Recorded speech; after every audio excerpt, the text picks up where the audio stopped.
To all who come, welcome.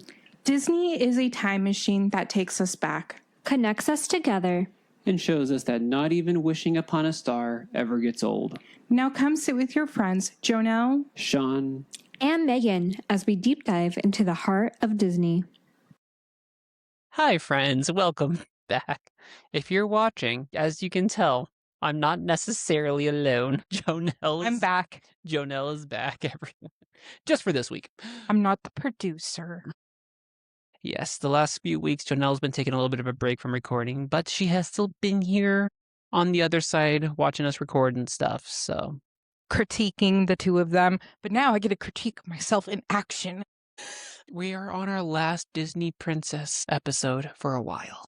I know, and I am so excited. And it's a live action versus animation on Aladdin. If you hadn't checked out last week's episode where Megan and I dove deep into the original animated Aladdin, make sure you go check it out before we get into the live action. And whether or not it matches or exceeds or completely destroys, as live actions tend to do, our expectations for compared to the original. So I'll give it to Jonelle to give her initial thoughts. I love the live action Aladdin. It's one of the good ones. It is one of the good ones. It's fun. Okay, now correct me if I'm wrong. Yes. Megan, no like Will Smith, right? It's Eddie Murphy she doesn't like. Will Smith, she's more or less indifferent to. But she actually, I think, likes Will Smith pretty much in this one. I was like, Will Smith is really good in this one. Now, I don't know if you and Megan went into this on the last episode because I don't fully remember last week a little bit. I do remember key points that were not related to questions. But anyways, if you had 3 wishes. Okay, we did not talk about this. Okay, if you had 3 wishes, what would they be? Oh, you're getting into these kinds of questions already. Well, I mean, come on. We're talking about Aladdin, and we already did Aladdin last week. You're not wrong. So if I had 3 wishes, I would say, I don't know. I think for me, honestly, as a parent, I'd honestly just wish for a free, full-time, highly qualified babysitter, because that's my biggest struggle right now. You know, that's valid. And I say it like that because, as shown in this movie, they actually made the genie tricky. Yeah. Which I kind of appreciated that they added that little, aspect to genie lore, you know? Okay, because when I think of the genie, I often remember a lot of Wizards of Waverly Places. Yes! I just thought about this! Yes, I love that genie because she is such a trickster. Mm-hmm. Well, and, that's kind of the whole thing with genies, is that they weren't... the original Aladdin really glamorized a genie because they made it so simple. Yeah. But, even, Wizards of Waverly Place in the genie, it was a lot more evident of, no, genies are, really tricky. It kind of reminds... It's almost like a siren or a nymph or any type of mythical creature. I was going to say it reminded me of the leprechaun from Darby O'Gill and the Little People. You know, that's a good point. That's where it's the same kind of vibe that I got from it. Wait, okay. So when we were talking, well, you were mentioning the timeline of Aladdin. So Aladdin came out on... So the original Aladdin came out in 1991. When did Darby O'Gill come out? In the 50s. Okay, damn it. It was early. I was like, did they get inspiration? I don't think so. Because by nature of genies, because Aladdin is well, I mean, from how tricky the leprechaun was. I don't think so, because I remember, so Megan had taken a class her last year at the school at Whitworth, called Medieval Islam. And there was a moment where she actually had to learn about genies, or I think they're just called jinn. And yeah, they were known to be fairly tricky and things like that. And you had to be very explicit, how you saw in Wizards of Waverly Place or with Will Smith's genie, because one word can be, if there's a way it can be twisted, it will be twisted pretty much. And I remember seeing a bunch of different commercials even that would if they had a genie, they would make it really funny and stuff, especially if it was around a product or anything like that. And so I think about the I didn't realize Genie was actually a real cultural thing for them. I believe it's they're more referred to as like Jinn with like the D in front, so it'd be DJINN. I don't know a ton about that lore of it, like the real like lore. I was like, I'm gonna be looking into medieval Islam now. It's a hell of a ride, I will say that much. Because like I feel like also with the current state that we're in, with currently being in war with Iran, I should know more about the Middle East than I do. Mm-hmm. Because right now I know nothing. All I know is Middle East, that's where Jesus land is. Like, no joke. I just consider it as Jesus land. That is fair. See, I like how in the live action Aladdin, it really like they restructured the genie to be very different in his relationship with Aladdin and the wishes that get made, because like if you're like in the animated Aladdin, he didn't wish to get out of the Cave of Wonders, but in the live action he did. And then they did have like the make me a prince moment, but then in the moment where Jafar tries to basically kill him by drowning, in the animated, they had that be his second wish, but in the live action, they didn't. And then obviously the last wish is ultimately the same, which is like the best reaction in both movies. I really like that part of it. But like, I don't know. The way they mess around with like the tricky side of it around like the characters' interactions with the genie, because like in the animated, Aladdin tricked Jafar into becoming a genie, and like it was explicit of like, and then he got trapped as one in this. Well, so both of them he got trapped, but the difference was in the animated, he explicitly said, "Make me an all-powerful genie." In the live action one, they tricked him into saying, "Make me the most powerful being in the universe," and Will Smith's genie took that and made him a genie, knowing it would trap him. So I don't know which version I like more. I kind of liked the animated a little bit more in that aspect, because he explicitly said he wanted to be a genie. It kind of showed that like he had lack of knowledge around genies, otherwise he wouldn't have made such a wish. Yeah. But here it was kind of like a back door of like, oh, you thought you were going to be all powerful and we're just going to make you a genie, even though he had no intention of necessarily being a genie. I don't know. It was weird. If they did something kind of like the third of the Santa Clauses, where Jack Snow and Santa Claus both essentially say like, I wish I was never Santa Claus. In Santa Claus 3, they get Santa Claus, Jack Frost gets Santa Claus to say, I wish I was never Santa Claus, essentially, where they took him back to time. Yeah. Yeah. If they had done something like that with Jafar. I mean, they basically did by having him say, I wish I was a genie in the animated, but in this one, he just said, make me an all-powerful being and stuff. I was like, I just wish they would play around with that wording a little bit more. The wording was what got a little bit weird, because I don't know what I like better, because the trickiness is different. Like, on one hand, you had Aladdin outsmarting him, but then in this one, you had the genie. All-powerful being is also very vague. And that's the point of it. But I think that could also come off to other people, obviously creating very high controversials of what a powerful being is. But for the sake of the movie and for the sake of the story that we all know of Aladdin, it does help the genie in his vague meaning to turn him into a genie.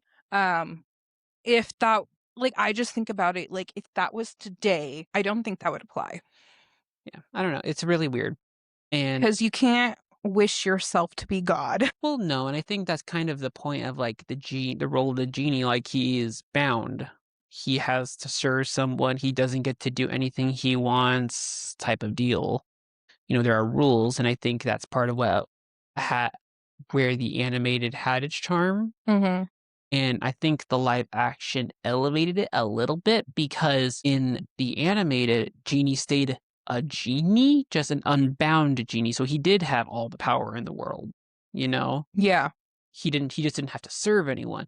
In this one, he became a human. Like, that power was stripped. So it's like you can't have power without rules to keep it in check. Almost like sorry, I hear something like that and I just think about our Constitution. No, you're fine.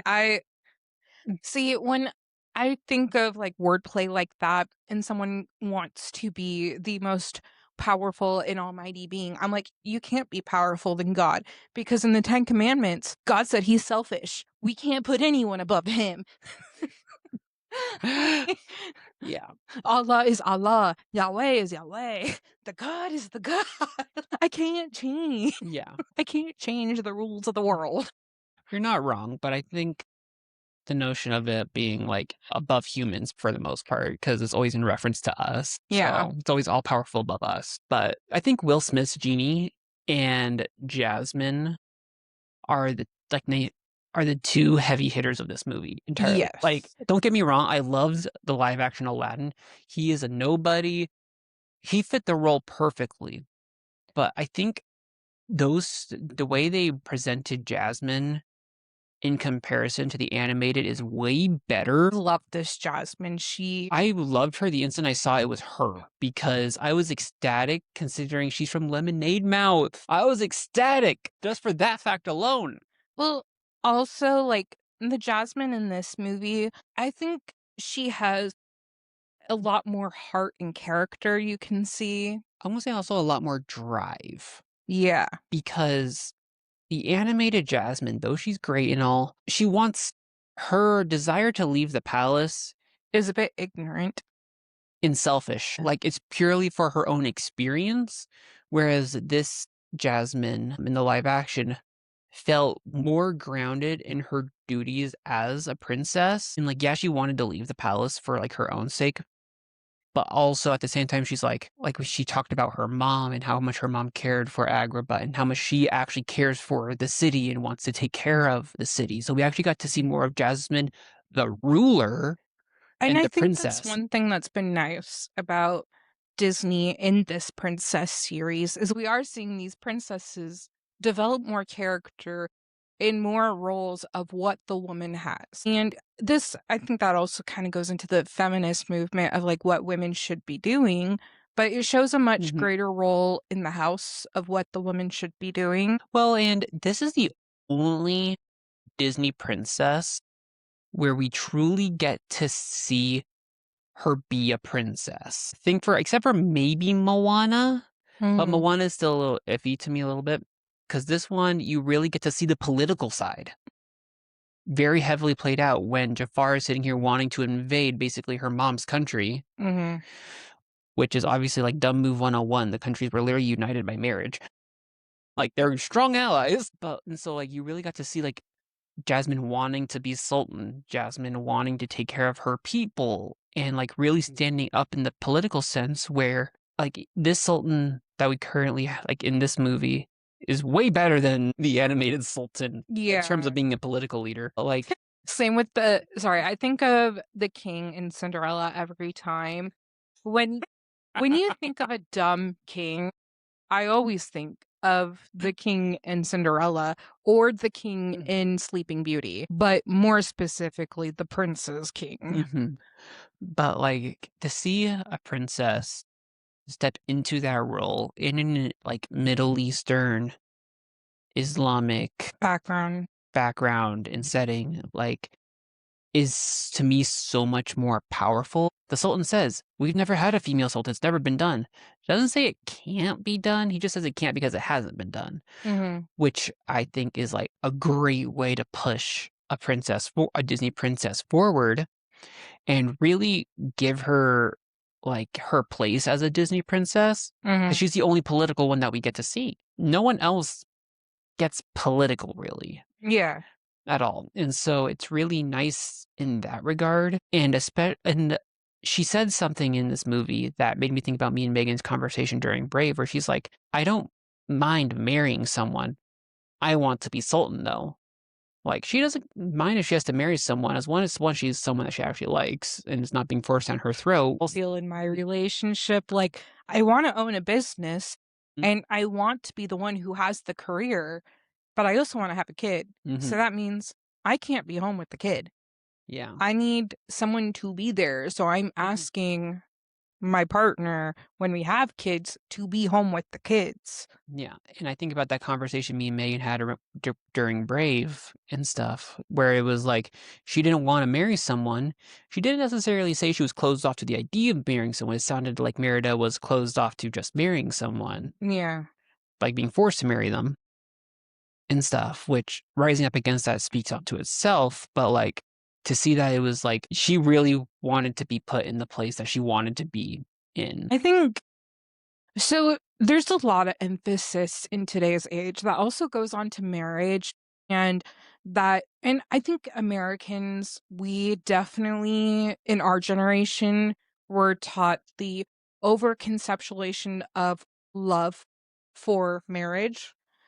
And I don't think every marriage necessarily has to be true love, because like I'm watching a lot more podcasts that have psychologists on and that talk about the human connection between both male and female and what's going on behind the brain, and then also just taking a deep dive into like my own hormones and looking at that, and then also just looking at the political state of the world and looking at histories of people who got married and why. There's a lot of arranged marriages. Yeah. And if you really think about marriage, back then it was essentially the document of your taxes. Back then, I think now it's more of a document of taxes than Yeah, because back then it was more of the document of family. Document of family, bearing children. That was the whole shtick. Yeah, but today it does come off more of a tax thing, because when you get married, you're then combining your incomes into two incomes. Yeah, and there's a lot. At that point, it's what does your value of marriage look like? Because I know, like, to Christians, there is an emphasis on like love and devotion, purity, having kids together, while also like working on that relationship with God and things like that. Yeah, and like that part of Christianity, unfortunately, I think has played a negative effect into relationships today, because we have a lot more women who never got to understand their body, never got to understand. They knew their relationship with God, but they didn't know their relationship with themselves. And so they get married to a. We're talking about how Jasmine doesn't want to marry someone. So Megan is behind us. We had a question from Megan. Here she comes. Megan's tired. This is going to be cut out, guys. Okay. Hi. Hi, Camera. Nice to see you. I was just like, well, kind of you were talking about Christianity. And I was like, but Jasmine is not from the Christians. Jasmine, huh? Okay. Yeah, that was it. I just was like, You're good. Bye-bye. Love you. I was like, I'd like to finish recording. No offense. I'd like to go to bed. Anyways. Continue. Yeah. So, no. And then, like, I don't know.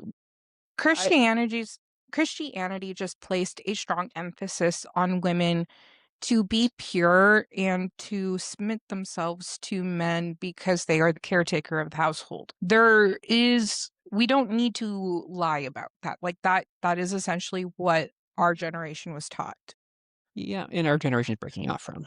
Yeah. And I think, when you look at these Disney princesses and like their ideas of love and everything, I feel like there is a lot to be learned from it in like a virtue sense. I definitely wish that true love maybe wouldn't have been emphasized as Disney heavy when it came to dating. Well, okay, so to be fair, Disney princes gave very unrealistic expectations for us normal folk to try and meet. Sorry, I don't know any woman that's going to be poisoned to sleep forever and that will only waken when I kiss her. I'm still waiting for it, and it hasn't happened. Sorry, honey. But it's... Or like that rescuing damsel in distress thing. I feel like that gets too much of the spotlight when people think of true love versus the smaller moments.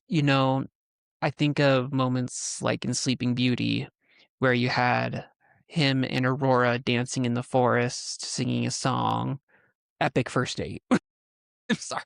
Still a really high bar, but epic first date. Well, and for me, like, obviously I look at my partner and I'm like, man, We love each other now, but man, there's been times where we have hated each other. Mhm. But I'm also the person who always told myself that the person I want to be with, I want to go through hell and back with them. Well, and that's why I love the more recent princes. Like, I think of Flynn Rider. I think of Kristoff. I think of Aladdin. All of them had arguments one way or another, or fallouts with their corresponding princesses. Yeah. Especially Aladdin and Jasmine.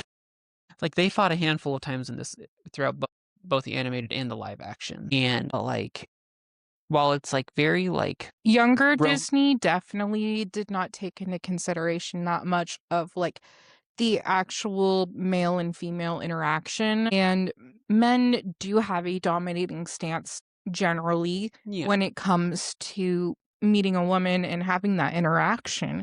Which I think was also what was powerful about the early Disney princesses, because there's only 3 of them, the early Disney princesses: Snow White, Cinderella, and Sleeping Beauty. And Sleeping Beauty a little bit was a little more prince heavy because she's only in 18 minutes of the movie. Which is crazy to think about. Yeah. But you think about Snow White and Cinderella, the prince is barely there. And so it shifted the perspective of this isn't a man seeking a woman. It's the woman seeking a man. Which in some people's eyes they view as anti-feminist because a woman doesn't need a man. Well, and here's the funny thing is, like, a lot of the podcasts that I've been watching into and the research that they have been doing on men and women, because we have a loneliness epidemic right now, but also we have a birth decline in our American country. Right now, yeah. Yeah, and so not a lot of people smashing. And according to that statistic, is apparently going up higher for them waiting. But it's just been really interesting to actually learn about that anatomy, because a lot of it fundamentally does come down genetically to who we were born as. Yeah. Well, and like there's not a lot of education on, I think we said in like previous episodes, more on like our Zack and Cody episodes, around how to date and what that actually looks like. And granted, dating has like been evolving a lot, especially over the last 100 years, I would say. And there's the one thing I like about this Aladdin, and I mean Aladdin in general, but like, I think this is the most realistic you're probably gonna get, along with Flynn Rider. Going on a magic carpet right across the world? No, not that. Okay. I'm like... But like, he's a thief. Come on. Yes, he is a thief. He's a thief. We have Jasmine, who is educated from a higher status. Like, if you put that in today's standards, girl goes to college, guy, blue collar job, probably, like... Less than that, you're basically taking like a female CEO to male grocery store clerk. But it's still not impossible. No, it's not. And I think that's one of the beautiful things about their relationship is the class is ignored. The social class is completely ignored. And that's one thing that's going to be super important for today is, and this is why I wanted to point out the statistic, more women are going to college, and women have the expectation to be looking for better men. And unfortunately, like, if people want babies, apparently, we shouldn't maybe have our expectations that high. Well, and like that's like one of the, like, I know you were off camera for this, but why I went into like the last when we talked about the animated, why it bothered me how Aladdin is the main character, Aladdin is the title character, but Jasmine gets the attention. Like, ignore a genuinely good guy. He may be a thief, but his virtues are good. Yeah. Across the board. Like, he may have lied to get to be with Jasmine. He fell hard for Jasmine. He cared about Jasmine. And, like, there was multiple times he tried and his own virtues were put to the test when he brought up going back on using his third wish to free Genie and everything else. Like, it was very much like a trial by fire for him on his own values. And he, of course, learned that, like, sticking to his values is what matters, being honest and true, good, all those things. I feel like I'm talking about Snow White, the live action one. One thing I'm also just thinking of Jasmine becoming the Sultan and just that process. And leadership is being taught a lot more now, which I think is the most funniest thing ever to be taught. You leaders are going to form out of naturally occurring scenarios because they have been there, they have done that, they know how to take the crowd and guide them. And that is what a leader is. And colleges today have been, because I mean, I have a degree in my master's for executive leadership. Come on. Like, Yeah. it's kind of funny. But I look at this and I'm like, man, Jasmine, like her people would love her because she has so much love and faith in them and herself. And like you talking about leadership, I can't help but think about like Jafar as well, because he's still a leader, but you can see how like what makes a good leader versus a bad leader, and it's all about like their correspondence to the power that they hold. And then I see leadership like today, Mr. President, Mr. Cheeto Man. I still won't speak badly about the president because he is our president after all. Yeah, I don't. And he was voted on by the American people, regardless if we voted for him or not. He is our president. Yep. But at the same time, you know, Gen Z, you got to get us on board because there's a lot of things that have gone on in your past. And like, we want transparency. Leadership today, there's no transparency.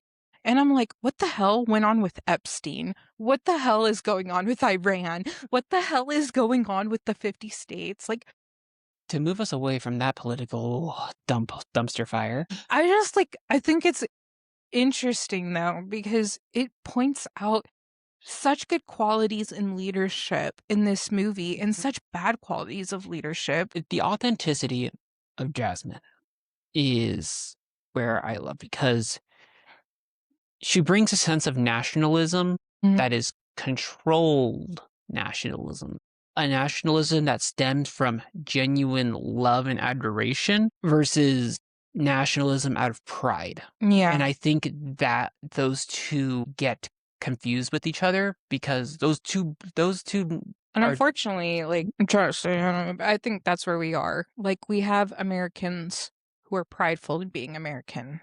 Versus and I think, yeah, they're versus an American like you and me who want to pay and help take care of others, but we can't because we still have to take care of ourselves and like, things like that. Well, like, that's the thing. Like, people need to understand the two different types because you see those two different types in Jafar and Jasmine. Jafar is about pride, power, ruling. And there's nothing wrong with pride or power. Making Agrabah the best. And then you have Jasmine, who's like, sees the people, understands as a ruler her duty to her people, and how, like... And neither of those things are bad. No, neither of them are bad, but... It just comes down to the person's will and the person's, like, their will, virtue, and who they are. Fundamentally who they are. Well, and where their actions, what out of those two things are they acting on? Yeah. Because if you act on pride, that's a bad rabbit hole to go down. Because when you strive to make yourself the best out of wanting to be the best, you have to fail. You end up focusing on taking things down. Yeah. Whereas if you want to be the best out of your own love for the place that you're in, that's building from the bottom up. Yeah. That's working on within and growing yourself versus taking others down. See, the thing I like about the prideful person, though, is eventually they will get hit with humility. Hopefully. There'll be a point where they will have to be humbled by their reality of how many people they have destroyed. Hopefully. Not every prideful person gets there, because that's narcissists. Like, ultimately, that's narcissists. But still, like... Yes. I think eventually, though, at some point, everyone will reach an extreme where they face the other side of themselves. Yep. And I feel like it's a slap in the face. Or at least it should be. Yeah. To switch gears to going back to Genie, though, I think Will Smith as Genie was absolutely phenomenal, given he had to fill in Robin Williams' shoes. Yeah. I don't know if, do you remember seeing much about the controversy of having Will trying to fill in for Robin Williams? No, honestly, I don't remember much of the controversy about that, but I loved Will Smith in this movie. What I think I love so much is that he wasn't trying to be Robin Williams, which No one can be Robin Williams. no one could, but I feel like when you have... I think Adam Sandler is like the next to fill Robin Williams' shoes, you know?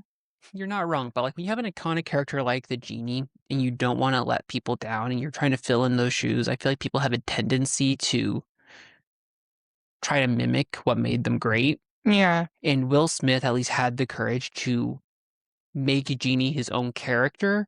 Like Friend Like Me was the exact same song, but it was different because he had his little Will Smith moments where it sounded like a little bit more fresh. He threw some Fresh Prince in there, you know? Yeah. And you could hear it. Like it jazzed up the song a little bit. Or in Prince Ali, you know, after the Sultan does a little hand tap and he gets down a little bit. I love those aspects because it added so much more to his rendition of the Genie. I think there's also, I'm curious because we have a lot of people like that. We have Robin Williams, we have Adam Sandler, we have Will Smith, we have, these very common comedic men actors and actresses. There's a few actresses in there, but they are so well known to be in a Disney movie as a specific character, and to have this funny persona. What got I seriously question sometimes what in the Hollywood world had to go on to be like, I'm gonna be the funny bro dude. Funny bro. Me, my bros. I don't know. Because let's admit it, I feel like there's the grown-ups white dudes crew, and then we have the R&B soul guy group, Mm-hmm. Yeah. Well, it's weird that you threw in Adam Sandler, and I have to remind myself, no, he was Jack in Hotel Transylvania, and he was funny. But Adam Sandler is a weird mix that you threw him in there with Will Smith and Robin Williams. Well, come on, they're the funny people. They're the funny men. Yes, there's a group of comedians that also act and stuff. Fluffy's one of them. Yeah. Fluffy does go into movies and stuff. He was in Planes. And well, it just seems like Hollywood has the very specific stereotypes for actors and actresses, with Amy as the fat girl, You mean Is it Shoemaker or Rebel Smith? Rebel Wilson? Rebel Wilson. Are you talking about that one? Amy Schumer? Yeah, that played in Picture Perfect. Pitch Perfect was Rebel Wilson. Okay, yeah. Yeah. But, we have very common comedic funny dad dude, the bro dude, Yeah. And then we have the fat girl. But they're consistent for years. Yeah. I don't know. I'm just always intrigued on what goes on behind the managers and behind the scenes, because in order to get those jobs, they're doing gigs, they're having connections. I mean, there's videos of Robin Williams doing normal stand-up. Even Tim Allen does normal stand-up, despite being an actor and funny man, Steve Harvey was that way, and here he is hosting Family Feud and things like that as well. So they do stuff besides act and stuff. They do their own comedy shows and tours. I know. It just seemed, what I'm saying though is with movies though, whenever a movie is needed for a specific character related to that, they go to the same person every time, it feels like. I would disagree. And I'm not just saying this because Will Smith smacked Chris Rock and got banned from all movies. I mean, yeah. But I'm referring to we see more common with Adam Sandler, but that's because I'm used to it. But Will Smith used to be in a lot more. I mean, Adam Sandler has his own movie studios with Billy Madison Productions or something like that. See, this is where I just don't know enough about Yeah, Adam Sandler has his like own like production thing. It's like he has a little thing at the beginning of his movie. It's like the beginning of. Have you seen Grown Ups? Is it that golf ball swing Yeah. thing? Okay. Yeah, the golf ball swing. That's a thing for like his studios. Got it. movies Okay. And stuff. That's why you see a lot of Adam Sandler movies and such, because he's the one that like Maybe I just have a thing for Adam Sandler. To be fair, his older movies were great. I don't know how I feel about the newer ones. But, and then obviously like, we haven't seen Robin Williams in a minute and stuff, but his movies were pretty iconic. I loved Robin Williams growing up, and then I clicked on to Adam Sandler and Will Smith after he killed himself. So I'll be honest, when Robin Williams passed, I didn't feel that affected by it. Like, it made me sad. See, I really, really loved Robin Williams. Like, I just never had that much of a connection with the actor. Like, I've seen a bunch of his movies, like Flubber. I've always wanted to watch Flubber. Have you seen RV? No. You need to see RV. It is so funny. Like, I've seen Jumanji. Hell, he's Teddy Roosevelt in National Museum, or Night at the Museum, excuse me. And then he's Genie in the original Aladdin. Mrs. Doubtfire is a classic, even though I refuse to watch that movie because the mom makes me angry. You need to watch RV. I think you'll like it. But I watched those movies a lot, though. And, like, I would watch them on repeat. They'd be things I'd watch with my friends. And I really connected with him. And I think that's just because he makes humor to him. Like, he finds humor for himself and others in relatable things. And when he passed away, I felt severely, like, pretty heartbroken by that.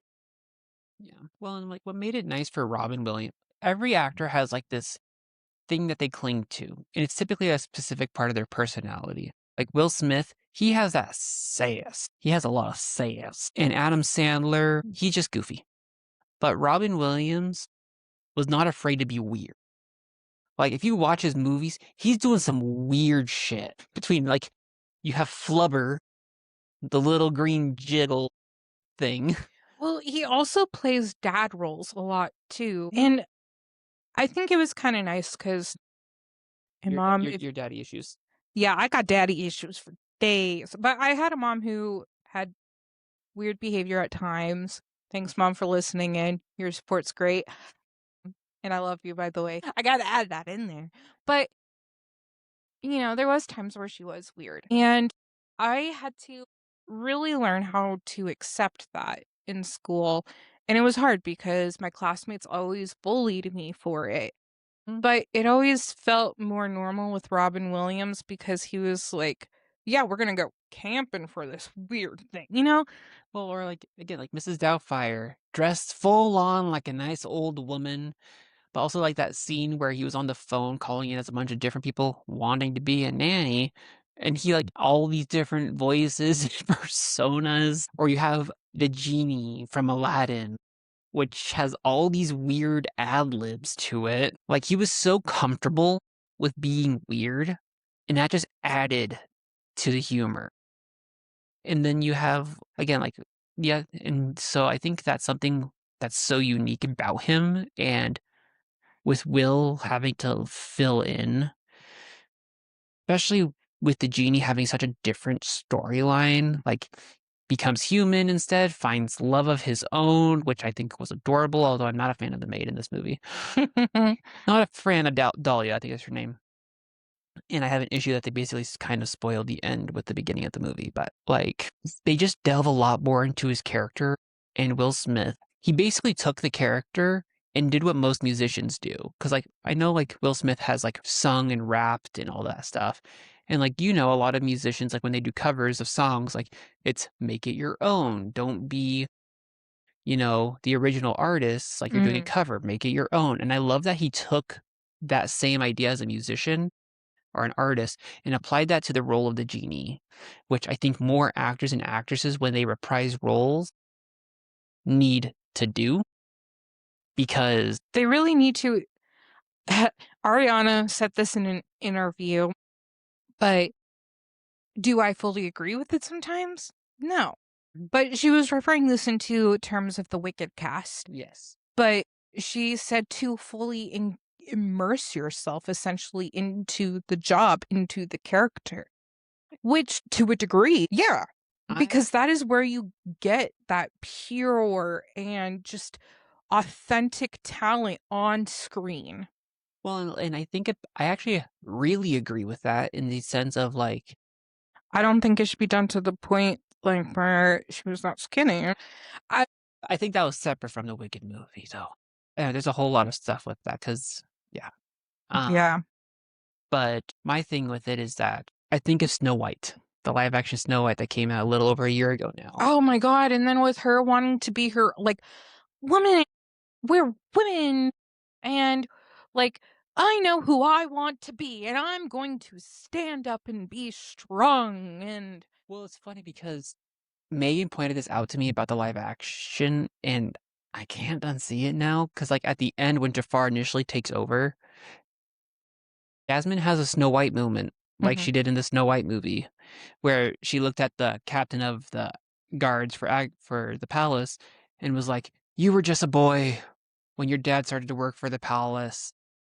And it's like the same thing that like Snow did right before, like right as she was confronting like the evil queen at the end, where she called out the different guards, like you were the baker and you were this other guy and stuff like that. And I sat there and I was like, why does this work? Oh wait, because it makes sense in the moment of the movie because they're basically trying to tell the guards like, all because you have your job and your job is to follow the Sultan doesn't mean you abandon the principles of like what the kingdom stands for. Like obviously Jafar is bad. That makes me think of one of the stories that was preached at church on Sunday where a man had come into the church and he had fell ill, and the people in the church are like, I don't know what to do. The man, it's Sabbath Sunday. We can't touch the man. And Jesus is like, here you go, homeboy. You're good. You're good. Yep. Well, it's like the best way I'm gonna see think if I can find a better way to explain it than like the example I told Megan because it was a little bad. But like if we were to take, say, hell, we'll say the Civil War. Okay. It's basically the equivalent of like talking to Confederate soldiers and being like, we get it, who you're trying to be loyal to, but like what they're doing isn't right. Your job may be to follow him, but you need to do what's right and like stand with us to do what's right, even though your job is to follow like the Confederate general, whoever it was, but you know what I'm saying? Yeah. But like with Snow White, it's Does someone want to tell them about Ferguson? don't shut up. But like when I think about like that moment and like what Ariana said about like diving into the role, I think about how you can tell when an actor actually likes the role they're in, is invested in the role that they're in, because we saw with what's her face, I can't remember her name anymore. As Zegler, right? Yeah, Rachel Zegler, thank you. / not thank you. Like you can tell she wasn't that much into Snow White. No, but she was definitely more of a character when it came to her in the Hunger Games. Yes. Because let's admit it, she wants to be the feminist woman. She wants to be an activist, but she wants to make her roles into activists versus taking roles that are activists. Snow White is not an activist in that sense.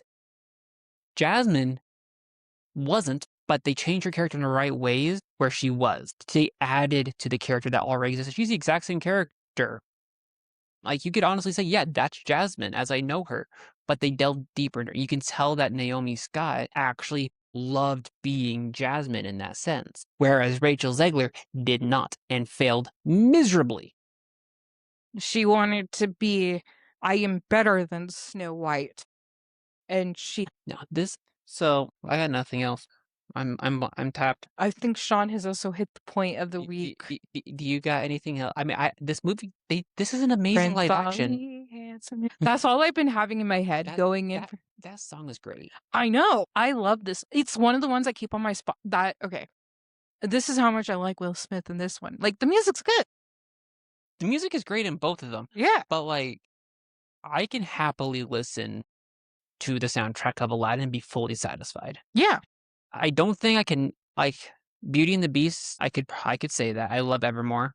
That's my favorite song from the live-action Beauty and the Beast. I have a fun time. Okay. In order to make my day go by faster, I sometimes will listen to Disney musicals and play the whole movie in my head. Yes. Yes. And you start from the beginning of the musical to the end, you've watched the whole movie in your head, and ta-da, your day is done. That was my prep for us doing the episode of Frozen. I never actually watched the movie. I just listened to the soundtrack. Well, that is how I get through my work days sometimes when I have one boring task and I'm like, I need to get through this. Yeah. With that, friends, go find your favorite princess movie. Hold on. You forgot a very crucial point of our live action versus animations. The live action one is better. We got 4 categories to go through. Okay. Plot/pace of the movie. Would you say animated has a better pace and plot, or do you think the live action has a better pace/plot? I would say the live action. I would argue that's a tie. But I also I'm heavily biased towards the live action because I watch it a lot. I don't blame you.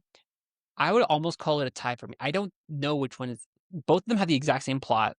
How I feel about Alice in Wonderland. But pacing wise, Aladdin, the animated was only about an hour and a half long. Mm-hmm. The live action was like a little over 2 hours long. They only added like 45 minutes worth of content. Yeah. And stuff. But both of them, like, they're both different. They both paced it perfectly. Like, same story. It moved just the right way. It added all the right beats and stuff. I would say it's a tie for plot and pacing. I just watched the live action one more because I like the live action one. I know, that's what you also said about Beauty and the Beast. Yeah, because you can tell which live actions I like because I watch them. Characters, I would say just because of the upgrade, I'll give it to live action because of Jasmine and Genie. Those two were the biggest upgrades. Yeah. Music. I would say the original. I would agree with you on that one. I think, like, the live action had one new song, which was great. Don't get me wrong. It was perfectly well thought out and a new original song for Jasmine. But I think the original, it didn't have that song and it was still great, cohesive. And I feel like the instrumentation came out a little bit more than in the live action. Like, I think about the beginning song of Arabian Nights, like, you could really hear, like, the percussion behind it and stuff, whereas the live action, some of that instrumentation got lost. Well, and then here's one thing I like about the animation that you're not gonna get with live action. Mm-hmm. They drew that. Like, what do you mean? Visually, the animators. Well, yeah, and that's actually next category is overall aesthetic, but in terms of, like, music stuff, I would give it to anime. But aesthetics is the toss up. Aesthetics wise, I do prefer the animated, which is why I think there's a tie on this. Like, yeah, cool, CGI, animation, for live action. But the artwork, I'm like, the artwork is beautiful. Despite it being CGI, doesn't discredit that it looks amazing. The costumes for the characters looked amazing. Well, I'm talking about the animated. Well, I know, but, like, in both, though, like, the live action, despite it being CGI, everything about it still feels cohesive. Yeah. Like, it's like we talked about with, with the Narnia. It feels rooted in reality still. And the animated, obviously, like, the artwork is amazing for how they were able to utilize lighting, shading, the design of the characters' outfits, and everything else, and the effects, especially when Jafar, like, has the rule of Genie and stuff like that. Overall, yeah, I'm with you. It's a tie. There is no clear winner on this one, like in the past. That's why I think we can just end it and say. Well, we always go through the categories because like, remember, Lady and the Tramp, the live action won. Beauty and the Beast, animated won, barely. But that, I mean, and in that one we had to have the strong caveat of animated may have won, but that doesn't mean the live action is bad by any means. Well, and that's exactly how this one is. Yeah, this one's a straight up tie. Both are great. Like, I think Disney can safely say there's only 3 good live actions. And that's Cinderella, Beauty and the Beast, and Aladdin. All right, now stop making live actions. We haven't touched Lilo and Stitch yet. They're making an. I know. Bye. We're going to let you go. make sure you come back next week for our last episode for season 1 of Zach and Cody. Finally. Bye, Fred. Bye.